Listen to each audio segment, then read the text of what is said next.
வாங்க இன்னைக்கு நம்ம கீரையை உபயோகப்படுத்தி முளைக்கூட்டல் எப்படி செய்கிறதுன்னு பார்க்கலாம். முளைக்கூட்டல் செய்கிறதுக்கு கீரையை நல்லா கிள்ளி நல்லா அரிஞ்சு வச்சுக்கோங்க.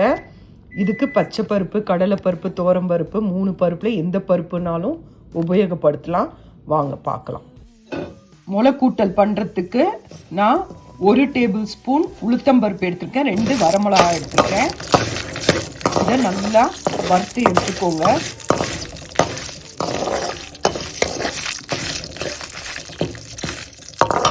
அரை ஸ்பூன் இதில் ஜீரகம் சேர்த்துக்கோங்க, ஒரு 4-5 மிளகு சேர்த்துக்கோங்க, 1/2 கப் தேங்காய் எடுத்துக்கோங்க, இதில் ஒரு பச்சை மிளகாவை சேர்த்துக்கோங்க.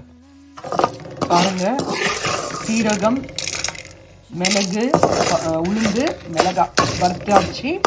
இது ஆறின பிறகு நாம் இதை மிக்சியில் போட்டுடலாம். கீரையை பொடியாக நறுக்கி வச்சுருக்கேங்க. பாருங்கள், இதில் ஒரு பச்சை மிளகாய் சேர்த்துக்கோங்க. இதை நாம் நல்லா அரைச்சி பேஸ்ட் மாதிரி கொண்டு வந்துடலாம். இது தேங்காய் எண்ணெயில் செஞ்சால் ரொம்ப நல்லா இருக்குங்க. அதனால நான் 1 ஸ்பூன் தேங்காய் எண்ணெய் எடுத்திருக்கேன். இது நல்லா உருகுனதும் கடுகு, உளுத்தம்பருப்பு போட்டு தாளிச்சிடலாம். தாளித்த பிறகு கீரையை இதில் கொட்டிடலாம். பாருங்கள், கடுகு, உளுத்தம்பருப்பு, கீரை போட்டாச்சு. இது கொஞ்ச நேரம் வதங்கட்டும். வதங்கின பிறகு நம்ம வேக வச்சிருக்க பருப்பை இதில் சேர்த்துடலாம். இதுக்கு 1/2 கப் பச்சை பருப்பை வேக வச்சுருக்கேன். நான் எக்ஸ்ட்ரா கூட்டுக்காகவும் ரெடி பண்ணியிருக்கேன். அதனால் இதிலேருந்து அதில் நான் எவ்வளோ தேவையோ அதை சேர்த்துப்பேன். பாருங்க, பேஸ்ட்டு அரைச்சி கொண்டு வந்துட்டேன். இப்போ இதை நாம் கீரையில் சேர்த்துடலாம். இப்போ பாருங்கள், பருப்பு சேர்த்துட்டேன். அதோடு நாம் அரைச்ச இந்த விழுதை சேர்த்துடலாம். சேர்த்துட்டு இதை நல்லா கலக்கி விடலாம். மிக்சியில் கொஞ்சம் தண்ணி விட்டு இதில் ஊற்றிடுங்க. இது வத்த குழம்பு, அப்புறம் வெறும் சாதத்தோடையும் இல்லை ரசத்தோடையும் தொட்டு சாப்பிட்டா நல்லாயிருக்கும்.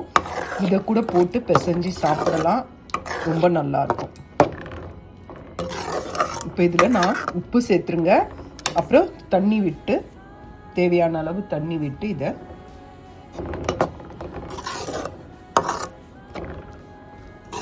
ரெடி பண்ணிக்கோங்க. பாருங்க, கீரை முளைக்கூட்டல் ரெடி.